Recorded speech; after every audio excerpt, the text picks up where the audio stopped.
Boa noite a todos. Sejam todos muito bem-vindos à Casa Espírita Luz de Jesus.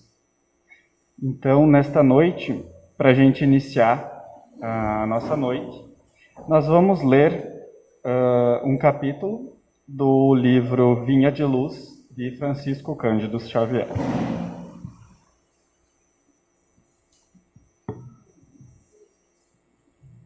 Necessidade essencial. Mas eu roguei por ti, para que a tua fé não desfaleça. Jesus, em Lucas 22 a 32. Justo destacar que Jesus, ciente de que Simão permanecia no mundo em que imperam as vantagens de caráter material, não intercedesse junto ao Pai, a fim de que ele não faltassem recursos físicos, tais como a satisfação do corpo, a remuneração substanciosa ou a consideração social. Declara o Mestre haver pedido ao Supremo Senhor para que em Pedro não se enfraqueça o dom da fé. Salientou assim o Cristo a necessidade essencial da criatura humana, no que se refere à confiança de Deus. Num círculo de lutas onde todos os benefícios visíveis estão sujeitos à transformação e à morte. Testemunhava que de todas as realizações sublimes do homem atual, a fé viva e ativa é uma das mais difíceis de serem consolidadas.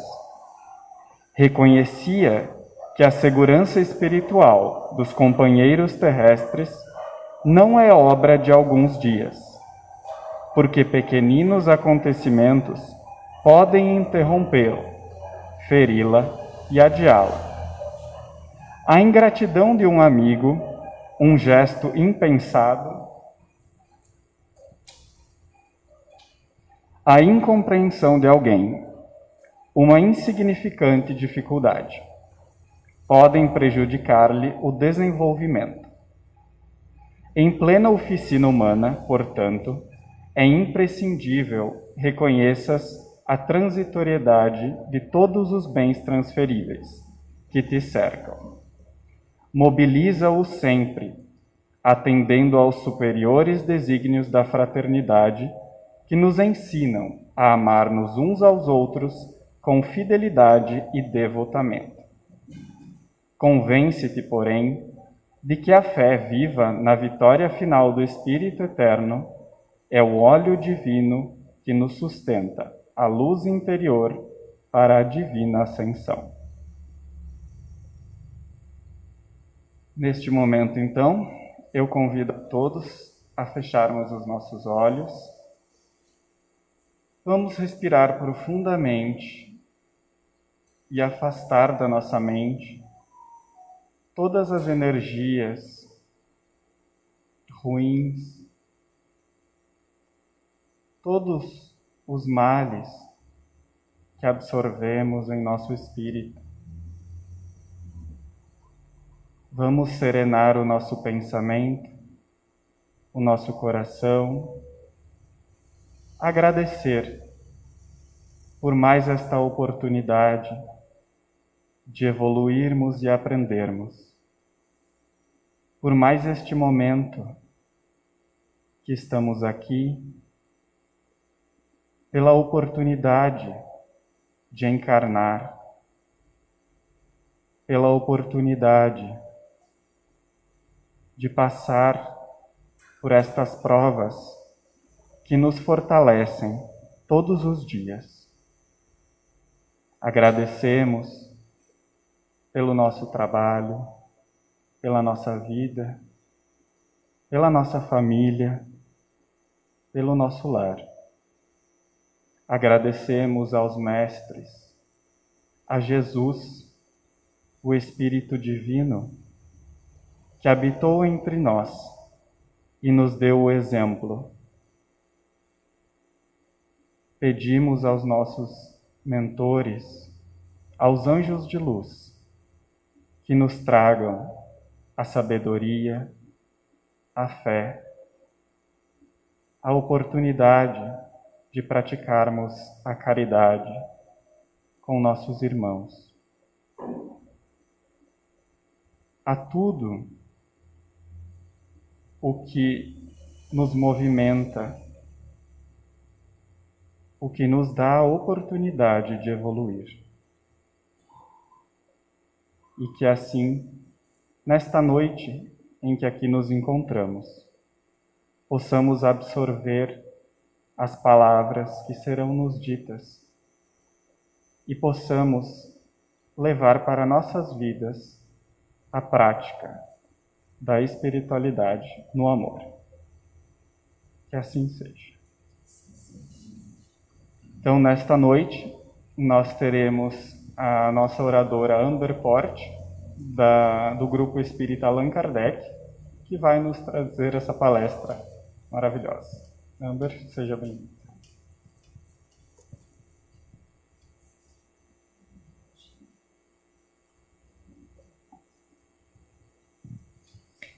Boa noite, Jesus nos abençoe a todos. Agradecemos ao Marcos, né, e em nome do Marcos, aos demais componentes do grupo, que a gente vem falando remotamente, né, nesse grupo, em algumas oportunidades. Então, hoje temos a oportunidade de estarmos aqui. E somos muito gratos, né, por essa oportunidade. Vamos lá. Crises existenciais e o Espiritismo. Quando nós tivemos a oportunidade de, através da pandemia, entrar em contato com vários grupos remotos, né, espalhados pelo Brasil, e em um desses grupos, um grupo de jovens, nós recebemos um vídeo. E esse vídeo era, na verdade, eles estavam compartilhando, um grupo de jovens espíritas, estavam compartilhando um trabalho de um perfil de psicologia. E esse perfil, então, falava sobre as crises existenciais. E falava de 5 crises principais e mencionava essas crises. E assistindo esse vídeo, um vídeo bem curtinho, eu fiquei pensando, puxa vida, né? Isso dava um bom tema para a gente estudar, para a gente trazer essas definições de crises que são muito familiares para nós hoje, e a visão do Espiritismo, né? Como é que o Espiritismo pode nos ajudar? Então, o nosso intuito hoje é fazer uma provocação para que a gente estude, né, um pouco mais e entenda um pouco mais, quando a gente fala de crise existencial, o que é, quais são esses temas, né, e como é que o Espiritismo pode nos ajudar a atravessar essas dificuldades. Então, as 5 grandes dúvidas existenciais ou crises existenciais que eles colocavam são essas: sobre a morte, sobre o nosso propósito aqui na Terra, sobre o isolamento, a questão da identidade.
Material faz parte desses ciclos. E isso gera, então, um momento inicial de angústia, né, que a gente vai encontrar nas crianças entre 3 e 4 anos, medo de dormir, medo que o pai e a mãe vão morrer, medo de ficar sozinho, e que estão muito ligados a esse primeiro contato nosso com a ideia da morte na nossa vida, né, na vida daqueles que nos rodeiam. E é uma dúvida que vai nos acompanhar ao longo da existência, porque é de fato a única certeza que nós temos aqui, enquanto seres reencarnados, que nós seremos chamados, né, para um dia o nosso corpo encontrar com essa morte material. Então, o que o Espiritismo pode nos dizer para nos ajudar a trabalhar esse grande conflito existencial que é a questão da morte?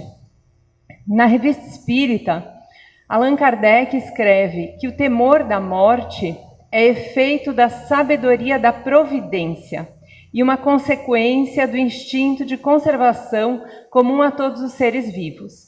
É necessária quanto o homem não for bastante esclarecido quanto às condições da vida futura, como contrapeso ao arrastamento que, sem esse freio, o levaria a deixar prematuramente a vida terrestre e a negligenciar o trabalho daqui, que deve servir para o seu próprio adiantamento. Em outras palavras, o que ele está falando?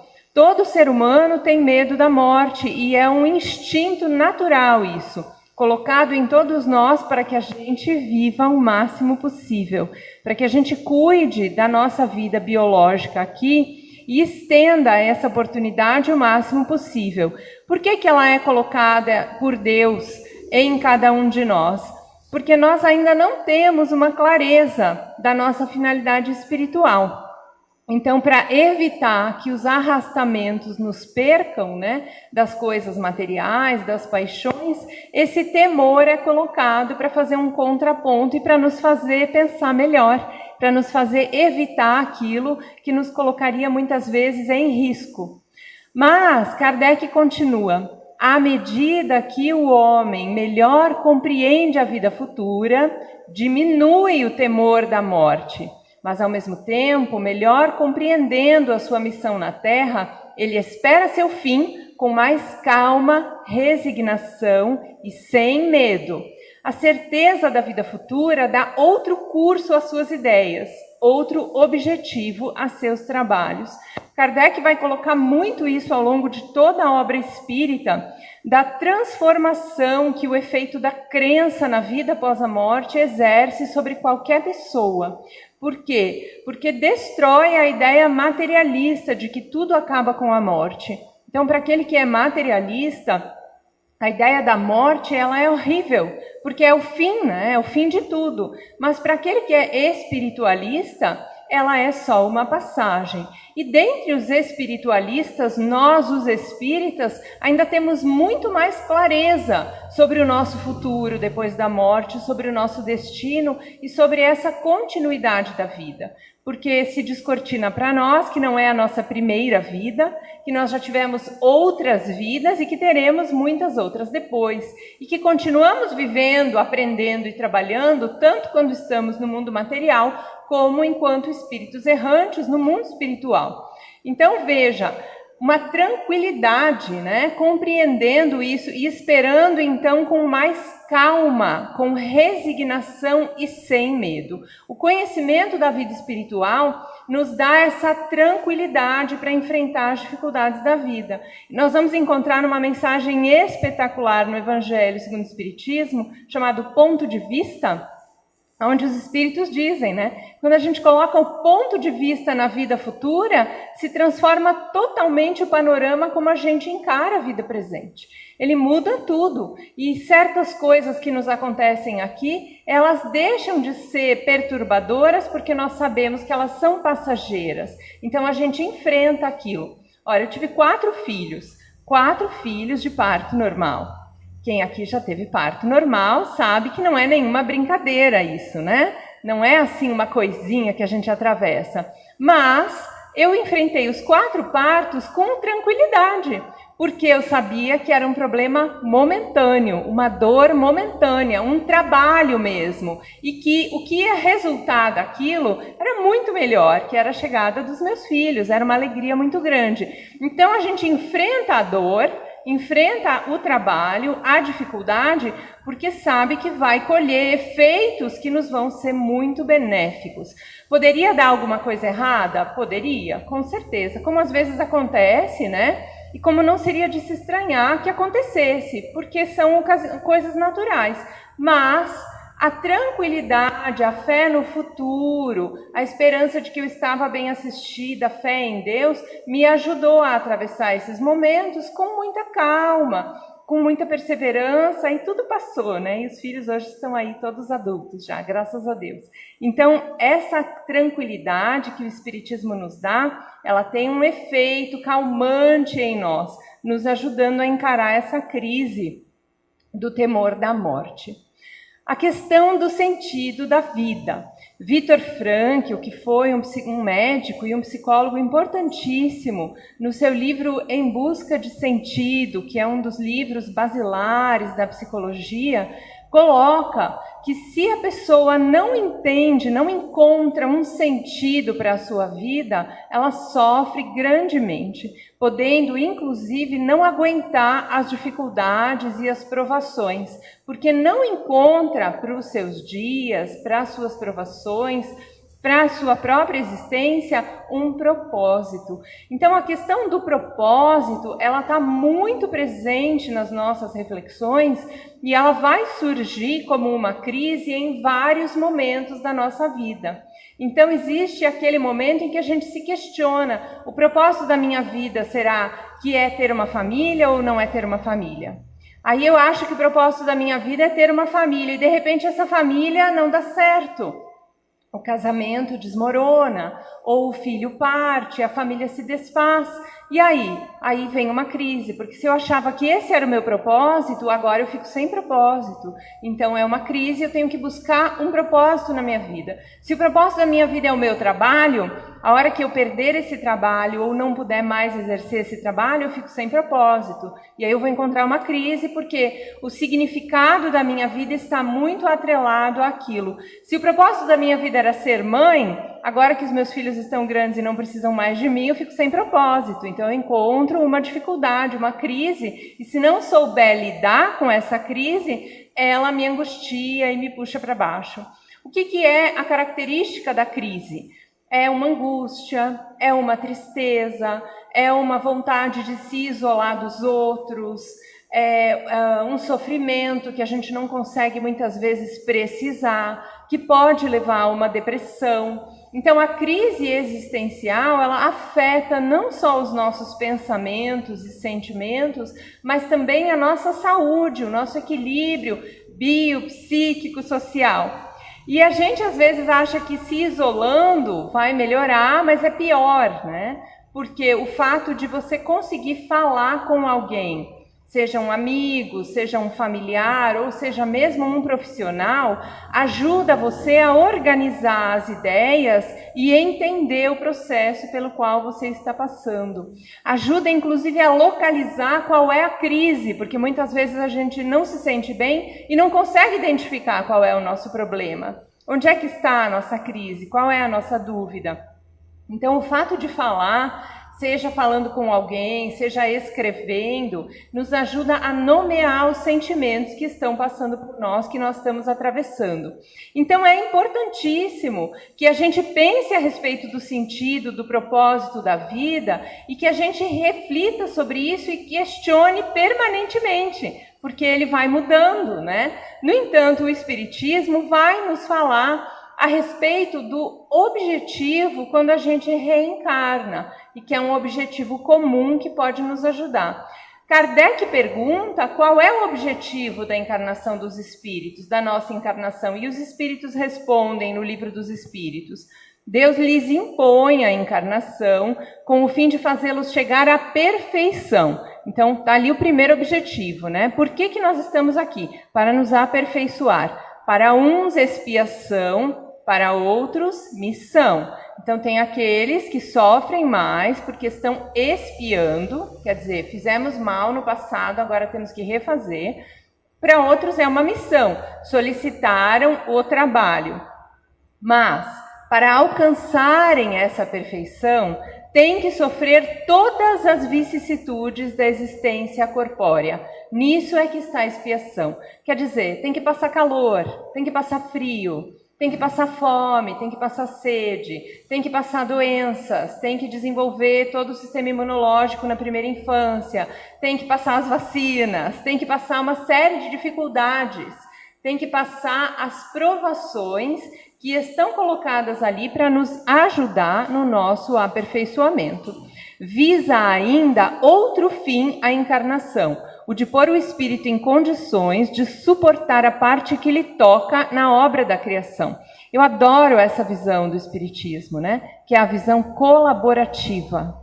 Quer dizer, todo mundo trabalha ajudando. É a visão da comunidade. Como é que nós poderíamos olhar para a nossa comunidade e pensar, essa profissão não é importante? Nós precisamos de todas, né? Se a gente fosse se concentrar só na área da saúde, por exemplo, nós não temos nenhum profissional dentro da área da saúde que nós podemos dizer, não, esse daqui, o trabalho dele não precisa, nós podemos prescindir. Não podemos. Todos se encadeiam, todos se ajudam, em todos os níveis da área da saúde, desde a limpeza da rua, que também é saúde, até o cirurgião mais renomado, todos são importantes. Para executá-la, é que em cada mundo toma o espírito um instrumento em harmonia com a matéria essencial desse mundo, no nosso caso é o nosso corpo, a fim de aí cumprir, daquele ponto de vista, as ordens de Deus. É assim que, concorrendo para a obra geral, ele próprio se adianta. Quer dizer, o caminho para a perfeição não é uma obra isolada minha. Aquilo que eu aprendo, eu também trabalho e sirvo aos outros. Trabalhando em contato com os outros, eu estou em harmonia com a obra divina. Eu estou colaborando, eu estou co-criando. Nós ainda não chegamos, né, no ponto de co-criadores, mas estamos nos ensaiando para chegar lá. Quando é que a gente se ensaia para ser co-criador? Quando a gente, por exemplo, abraça uma família, né, resolve receber crianças por vias biológicas ou adotivas na nossa família. Então, quando a gente recebe essas crianças, esses espíritos que reencarnam, o pai e a mãe se tornam co-criadores, né? Junto com Deus, eles ficam responsáveis por um tempo em encaminhar aquela alma para Deus e encaminhá-la para que seja uma pessoa de bem. Então, é um trabalho de cocriação. A ação dos seres corpóreos é necessária à marcha do universo. Deus, porém, na sua sabedoria, quis que nessa mesma ação eles encontrassem um meio de progredir e de se aproximar dele. Deste modo, por uma admirável lei da providência, tudo se encadeia, tudo é solidário na natureza. Desde aquela pessoa que está no princípio do progresso até aquele que é mais evoluído. Pois se Jesus era muito mais evoluído do que nós e esteve aqui para nos ajudar, para nos auxiliar, e é colocado hoje como governador espiritual do planeta, né? Uma das frases de Jesus que vai nos fazer pensar sobre isso é: meu Pai trabalha até agora e eu trabalho também. Né? Meu pai trabalha até hoje e eu trabalho também. Então Deus continua criando e Jesus, como responsável pelo nosso planeta, continua trabalhando. E aqueles que estão colocados abaixo dele na escala também trabalham, porque são os nossos mentores, são os nossos amigos espirituais, anjos da guarda. Então os espíritos superiores também trabalham. E nós aqui, então, também estamos trabalhando a fim de nos desenvolvermos. Essa ideia de progresso, essa ideia de desenvolvimento, nos ajuda a entender o nosso propósito na vida. E também nos ajuda a entender as mudanças relacionadas com a vida material. Há um momento em que o meu propósito na vida é auxiliar a família. Depois esse propósito pode mudar. Há um momento em que o meu propósito na vida é o meu trabalho. E depois esse propósito ele pode mudar. Mas esse propósito do progresso, do aperfeiçoamento, ele não muda. Ele está sempre norteando a nossa atividade. Então, o Espiritismo vai ajudar tanto o jovem, né, que a primeira crise do propósito surge ali no final da adolescência, no começo da adolescência às vezes, quanto as várias fases depois da idade adulta, essa visão do Espiritismo nos ajuda, porque o seu propósito não termina. Às vezes a gente pode dizer, daí a pessoa entra na terceira idade, então ficou sem propósito, porque não serve mais para trabalhar. Imagina, onde já se viu? Né? Essa é uma ideia arcaica, ultrapassada já, e que nunca esteve dentro, né, da filosofia espírita, porque ali todo mundo pode ser útil. Inclusive nós temos o exemplo de grandes espíritos que eram paralíticos, né, e que no entanto fizeram trabalhos espetaculares, trabalhos sociais, trabalhos de fraternidade de uma cama, né? Então, se eles fizeram isso de uma cama, o que nós, que temos saúde, não podemos fazer? Independente da idade que a gente tem, independente da nossa condição. Nós podemos fazer muita coisa. Então, essa visão de propósito nos ajuda a sair dessa crise existencial a respeito do propósito da nossa vida. A questão da identidade. Essa foi uma crise que me chamou bastante atenção, né? A questão da identidade. Ela engloba várias questões. Uma das questões que ela engloba é a questão da gente pensar em quem nós somos em relação às pessoas que convivem conosco, né? Então, eu sou a família que me recebeu, mas essa é uma identificação temporária. Eu sou filha enquanto eu estou dentro dessa família, mas esse é um papel que vai sofrendo mudanças com o tempo. Eu sou trabalhadora, mas esse também é um papel que vai mudar. Na verdade, o Divaldo Franco tem uma palestra ótima, né, onde ele diz: eu não sou o Divaldo, eu estou, né? Então, essa ideia de estar em uma determinada identidade é uma ideia interessante também. Porque se a gente se identifica muito com um papel, quando esse papel acaba, assim como na questão do propósito, nós sofremos uma crise. Se eu me identifico muito com o papel de estudante, por exemplo, e adoro estudar, e vou para a escola, e aí eu tiro boas notas, e então eu mostro para os outros as boas notas, né? Eu sou valorizada por esse desempenho. Isso vai criando comigo uma identificação do papel de estudante. Quando acaba a minha função de estudante, possivelmente eu vou encontrar uma crise, porque aí eu não tenho mais esse papel para me identificar. Quando eu não gosto da escola, eu detesto a escola, e ir para a escola é uma tortura, eu não me identifico com o papel de estudante. Então eu não vejo a hora, né, que acabe. Eu penso, a minha vida só vai começar a hora que eu me formar, que daí eu não preciso mais vir aqui. Olha que curioso, a gente tem o mesmo lugar e podemos ter posturas diferentes, né, em identificar-se com o papel de estudante, com o papel de filha, com o papel de cuidador, com o papel de trabalhador. Na questão da identidade, os espíritos vão nos dizer o seguinte: os espíritos entre os quais há recíproca simpatia para o bem encontram na sua união um dos maiores gozos, visto que não receiam vê-la turbada pelo egoísmo. Formam no mundo inteiramente espiritual famílias pela identidade de sentimentos, consistindo nisso a felicidade espiritual, do mesmo modo que no vosso mundo vos agrupais em categorias e experimentais certo prazer quando vos achais reunidos. Na afeição pura e sincera que cada um volta aos outros e de que é por sua vez objeto, tem eles um manancial de felicidade, porquanto lá não há falsos amigos nem hipócritas.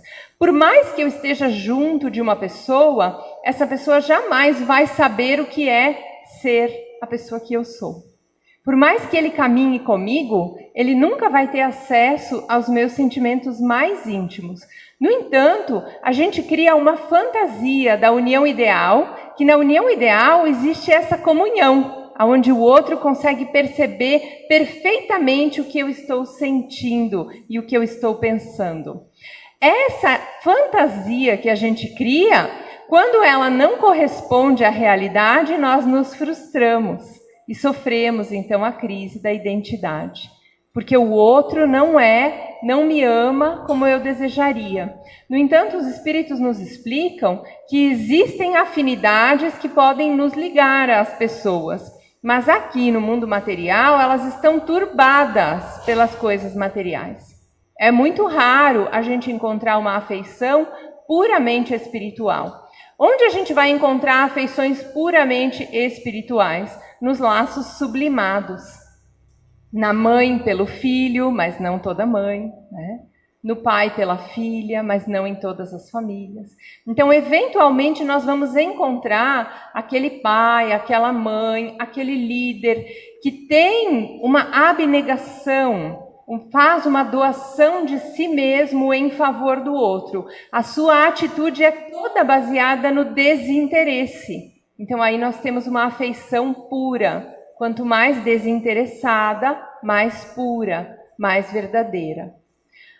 A nossa ideia de afeto, ela ainda precisa se desenvolver. Quanto mais ela se afasta do egoísmo, melhor ela se torna, melhor ela se desenvolve. Quanto mais livre do egoísmo, maior é a identificação. Então, quando os espíritos têm muita afinidade, eles conseguem trocar pensamentos, eles não precisam nem falar. Um lê o pensamento do outro. Tal é a afinidade que existe entre eles. Então, chegar nesse ponto exige de nós trabalho íntimo, trabalho dentro de nós. Exige que a gente se afaste do egoísmo e das armadilhas que as coisas materiais apresentam para nós e nas quais às vezes nós caímos, né? Achando que as coisas materiais, que o corpo, que são coisas mais importantes do que os valores espirituais. Das primícias dessa felicidade goza o homem na terra, quando se lhe deparam almas com as quais pode confundir-se numa união pura e santa. Em uma vida mais purificada, inefável e ilimitado será esse gozo, pois aí ele só encontrará almas simpáticas que o egoísmo não tornará frias. Na natureza tudo é amor, o egoísmo é que o mata. Veja que é interessante que mesmo se eu encontrar aqui um espírito encarnado, reencarnado, com o qual eu tenho a grande afinidade, essa relação não vai durar. Porque ou nós vamos morrer juntos, ou ele vai morrer primeiro, ou eu vou morrer primeiro, né? Então nós temos que ter essa ciência. Eterno mesmo, eu só vou poder viver no mundo espiritual. E mesmo lá, nós estamos ainda em processo evolutivo, nós somos obrigados ao processo da reencarnação, tanto nós quanto eles. Então, o Espiritismo vai nos ajudando a quebrar certos mitos, né? Das metades eternas, de estar sempre ligado a uma pessoa pela eternidade, né? E vai nos explicando que essa identificação eu vou desenvolvendo, mas não só com uma pessoa, com várias pessoas, quanto mais afinidade eu tiver, quanto melhor eu me desenvolver. Junto com a identidade, uma outra crise é a do pertencimento. Por exemplo, se a minha família tem determinado para mim um determinado caminho, né? Você vai fazer essa faculdade, ou você vai ser esposa e mãe, ou você vai seguir por aqui, e eu resolvo, vai ter essa religião, e eu resolvo que não, eu não quero. Eu não concordo com essa escolha, quero fazer outra escolha, não concordo com esse caminho, quero seguir por outro. Eu fico, então, sem o grupo, né? E a questão do pertencimento, ela é importantíssima, porque o primeiro grupo ao qual a gente sente ou quer sentir que pertence é o da família. Então, nós estamos sempre buscando ações que nos tornem parte daquele grupo. Assim, a gente imita a maneira de falar, a maneira de vestir, a gente imita determinados modismos, porque nós queremos fazer parte do grupo da sociedade. Nós queremos estar inseridos naquele grupo. A gente usa certas roupas, né? Acho um barato como hoje é moda usar jeans rasgado, né? Quando as primeiras vezes que a gente via a pessoa chegar com o jeans rasgado, dizia, meu Deus, vamos fazer uma cotação aqui, ajudar esse pobre coitado que deve ser uma pessoa numa situação social tenebrosa, né? E hoje é lindo, todo mundo usa jeans rasgado, quase todo mundo, né? É uma coisa que foi ganhando espaço. Por que a gente usa um jeans rasgado? Porque nós queremos pertencer ao grupo, né? Nós queremos fazer parte da maioria e queremos sentir que estamos juntos. Então, essa questão do pertencimento, ela é muito curiosa, porque quando a minha escolha me tira do grupo, vem a crise existencial ligada ao pertencimento. Eu estou sem grupo. Isso acontece quando eu resolvo mudar de religião. Não no caso do espiritismo, que não é uma religião propriamente formal, né? Mas, por exemplo, a gente ouve muitos casos onde a pessoa participava de uma religião A ou B e ela entra numa crise, aquela fé não é mais a resposta para ela e ela resolve sair, ela fica sem grupo, né? Ela não tem mais um lugar, tem que construir. Quando a gente muda de cidade e a gente tem daí um grupo na cidade, aí a gente é obrigado a deixar esse grupo e nós vamos para outro lugar, temos que começar tudo do zero, né? Temos que começar tudo de novo. Mas o Espiritismo aqui, ele também nos ajuda. Homem nenhum possui faculdades completas. Mediante a união social é que elas, umas às outras, se completam para lhe assegurarem o bem-estar e o progresso. Por isso é que, precisando uns dos outros, os homens foram feitos para viver em sociedade e não insulados. Então, essa questão do pertencimento, ela está na lei de sociedade. Nós fomos feitos, sim, para viver em grupo. De duas nações que tenham chegado ao ápice da escala social, somente pode considerar-se a mais civilizada, na legítima acepção do termo, aquela onde exista. Então vamos lá, quais são as características de um grupo que seria o grupo ideal, o grupo perfeito? É o que tem menos egoísmo, menos cobiça, menos orgulho. Porque aí todos são aceitos, né? Qual é o problema hoje do pertencimento? Você pode vir desde que você pense como nós. Se você não pensa como nós, você não é bem-vindo. Inclusive, muitas vezes é cometido até violência contra você, né? Porque você, para pertencer ao grupo, precisa se adequar às ideias do grupo. Mas à medida que a gente progride enquanto sociedade, o que vai acontecer? Os hábitos vão se tornar mais intelectuais e morais do que materiais. A inteligência se desenvolve com maior liberdade. Há mais bondade, boa-fé, benevolência e generosidade recíprocas. Menos enraizados serão os preconceitos de casta e de nascimento, pois tais preconceitos são incompatíveis com o verdadeiro amor do próximo. As leis, nenhum privilégio consagram e são as mesmas para o último como para o primeiro. Com menos parcialidade se exerce a justiça. O fraco encontra sempre amparo contra o forte. A vida do homem, suas crenças e opiniões sejam mais respeitadas. E assim ele vai. É um texto lindo, né? É uma resposta do Livro dos Espíritos, lindíssima, que ele vai elencando o que é uma sociedade desenvolvida, à qual todos pertencem.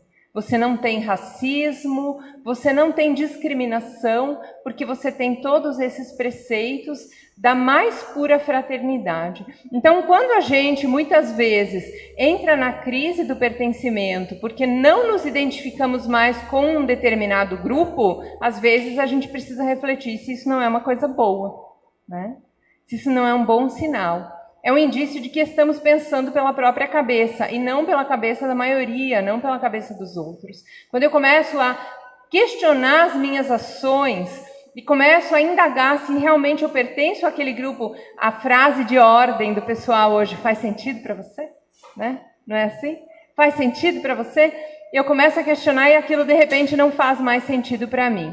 Né? Discriminar os outros não faz mais sentido para mim. Falar mal não faz mais sentido para mim. A violência não faz mais sentido para mim. Então eu vou me afastando de um determinado grupo e está na hora de buscar outro grupo daí. Mas qual grupo? O grupo que tiver melhor índice de fraternidade é onde eu vou me sentir melhor, onde eu vou ser mais bem aceito. E vai ser o grupo que vai aceitar a todos. Então, quando eu entro num grupo, é importante que eu comece também a ver o papel ativo que eu posso exercer nesse grupo, de aceitar outros novos que venham, né?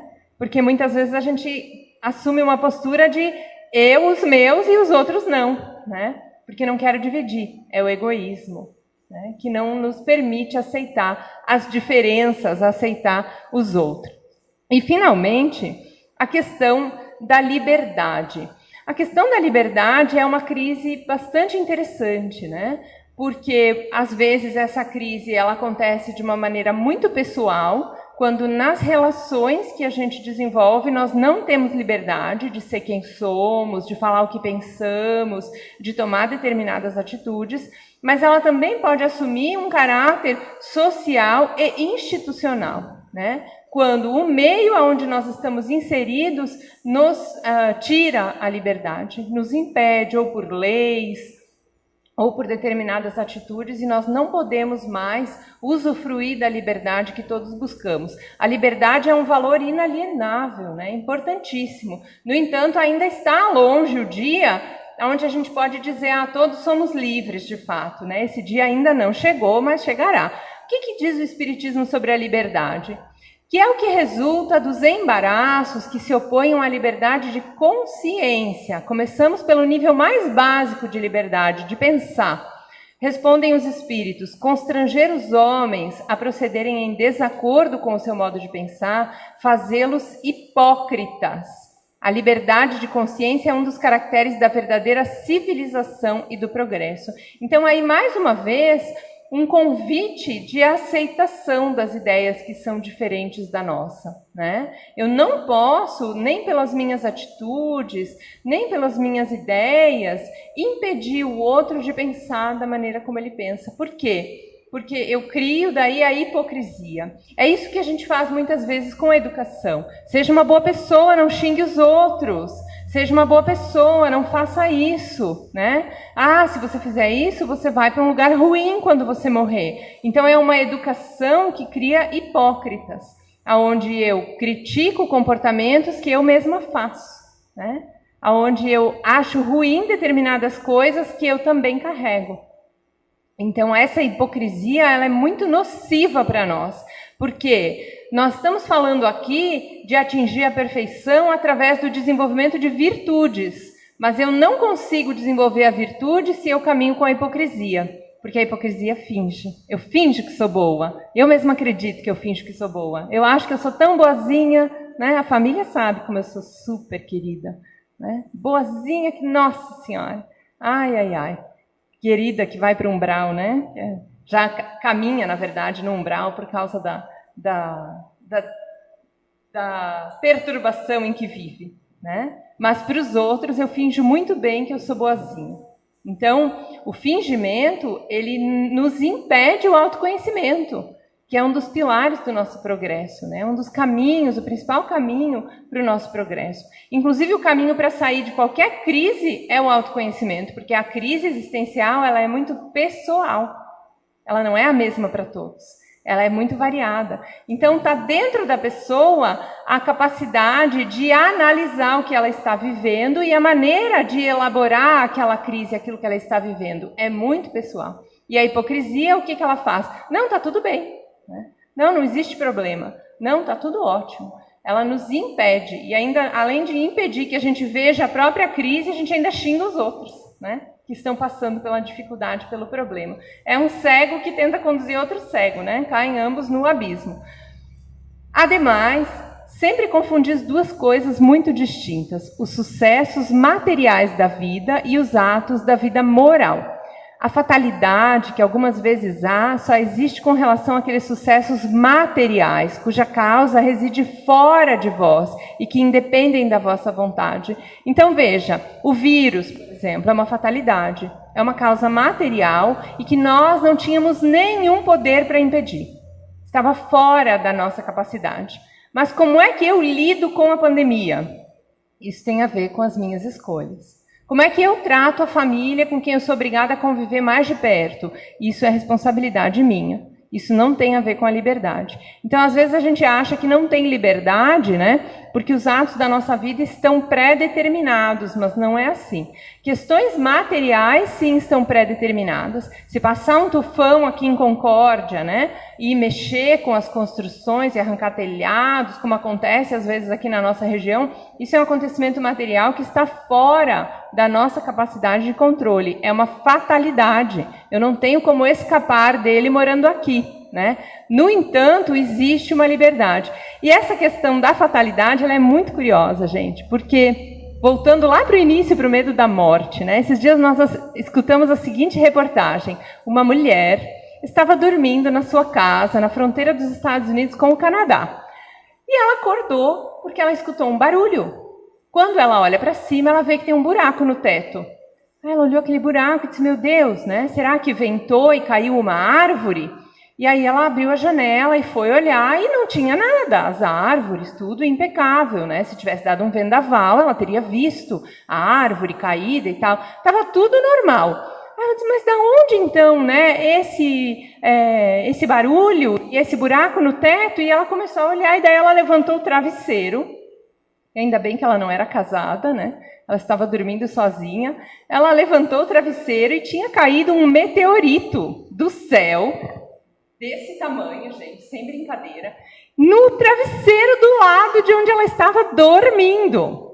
Então, quando os espíritos dizem que fatal é só o instante da morte, eles não estão brincando, porque se fosse para a mulher morrer, né, pensa o obituário, como é que morreu a sua avó? Ela morreu esmagada por um meteorito que caiu do céu, né?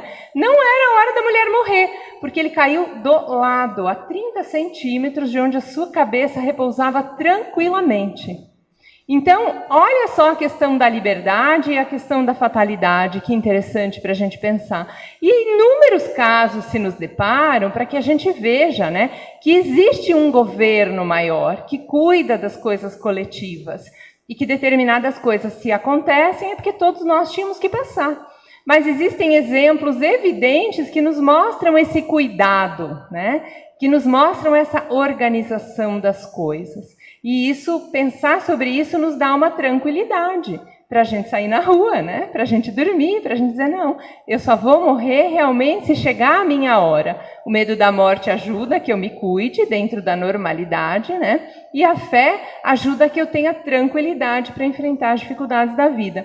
Então, a questão da fatalidade, ela vai estar ligada a esses acontecimentos. Era uma fatalidade que caísse um meteorito ali, mas a mulher tinha liberdade de conduzir todas as suas relações e toda a sua vida até aquele momento. E para que serve passar por uma experiência dessas? Para a pessoa avaliar, né? Como é que eu estou vivendo? Puxa, se eu tivesse morrido, será que eu tinha algum arrependimento? Porque é uma experiência que mexe com a pessoa que atravessa, né, aquela experiência. E serve para a coletividade. Então, quanto aos atos da vida moral, esses emanam sempre do próprio homem, que, por conseguinte, tem sempre a liberdade de escolher. No tocante, pois, a esses atos, nunca há fatalidade. Então, os atos da vida moral que estão ligados ao cultivo das virtudes, eles são de total liberdade do ser reencarnado, né? Então, finalmente, quando a gente falou um pouco dessas 5 crises, né, dessas 5 grandes questões aí que surgem na nossa vida, como é que o Espiritismo pode contribuir para que a gente atravesse essas dificuldades, nos encaminhando aí para concluir, né? Ele destrói o materialismo, que é uma das chagas da sociedade, né? Deixando a vida futura de estar velada pela dúvida, o homem percebe melhor que por meio do presente lhe é dado preparar o seu futuro. Abolindo prejuízos de seitas, castas e cores, o Espiritismo ensina aos homens a grande solidariedade que os há de unir como irmãos. O progresso da humanidade tem o seu princípio na aplicação da lei de justiça, de amor e de caridade, lei que se funda na certeza do futuro. Tirai-lhe essa certeza e lhe tirareis a pedra fundamental. Por isso, sempre que a gente lê sobre a fé, sempre que a gente fala sobre Deus, sempre que a gente questione e estuda, nós estamos trabalhando para tornar mais firme em nós essa certeza da vida futura. É a pedra fundamental, diz Kardec. Dessa lei derivam todas as outras, porque ela encerra todas as condições da felicidade do homem. Só ela pode curar as chagas da sociedade. A lei de justiça, de amor e de caridade. Ora, buscando progredir, o que ele procura é aumentar a soma da sua felicidade, sem o que o progresso careceria de objeto. Para que a gente quer progredir? Para ser mais feliz, né? Para isso que nós queremos o progresso. Em que consistiria para ele o progresso se ele não devesse melhorar a posição? Quando, porém, conseguir a soma de gozos que o progresso intelectual lhe pode proporcionar, verificará que não está completa a sua felicidade. Reconhecerá ser esta impossível sem a segurança nas relações sociais, segurança que somente no progresso moral lhe será dado achar. É um ponto basilar, porque às vezes a gente persegue o progresso material, intelectual. E quando você chega lá no alto, você vê que ainda não basta, né? Você ainda não é feliz. Por quê? A felicidade está na segurança das relações. E essas relações, elas estão ligadas ao nosso desenvolvimento moral. Logo, pela força mesma das coisas, ele próprio dirigirá o progresso para essa senda, e o Espiritismo lhe oferecerá a mais poderosa alavanca para alcançar tal objetivo. Então, queridos, o nosso objetivo hoje era trazer para nós, né, algumas pinceladas do Livro dos Espíritos, tirando um texto que era da Revista Espírita, todo o resto é do Livro dos Espíritos, para que a gente pense como o Espiritismo é uma filosofia que nos ajuda tanto, que pode nos ajudar a atravessar essas crises da área da psicologia, da área da psiquiatria, da área da espiritualidade, que muitas vezes nos derrubam, nos perturbam. E na filosofia espírita a gente vai encontrar recursos para nos ajudarem a reequilibrar o pensamento. A gente deve buscar toda a ajuda possível, ajuda médica, ajuda psicológica, tudo, né? Terapias, médicas, alternativas, o que for possível, né? A prece, o passe, mas sobretudo a gente deve trabalhar nessa pedra fundamental do nosso progresso, que é o pensamento. É a origem de tudo e é o direcionador. Então, quanto mais recursos eu ofereço para mim mesma, para desenvolver a certeza na vida futura, para solidificar em minha fé em Deus, muito melhor eu vou estar para enfrentar qualquer dificuldade que venha no nosso caminho. Obrigada, que Jesus nos abençoe.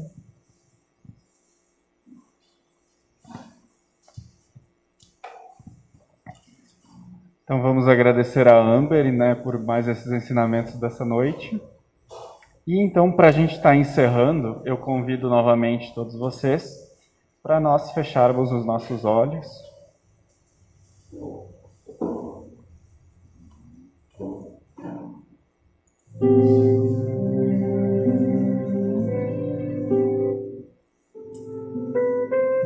Então, neste momento, eu vou fazer a prece de Cáritas para a gente estar encerrando. Deus, nosso Pai, que sois todo poder e bondade, dai força àqueles que passam pela provação. Dai luz àqueles que procuram a verdade. E ponde no coração do homem a compaixão e a caridade. Deus, dai ao viajante a estrela guia, ao aflito a consolação, ao doente o repouso. Pai, dai ao culpado o arrependimento, ao espírito a verdade, à criança o guia, ao órfão o pai. Que a vossa bondade se estenda sobre tudo o que criaste. Piedade, Senhor, para aqueles que não vos conhecem, e esperança para aqueles que sofrem. Que a vossa bondade permita aos Espíritos Consoladores derramarem por toda a parte a paz, a esperança e a fé.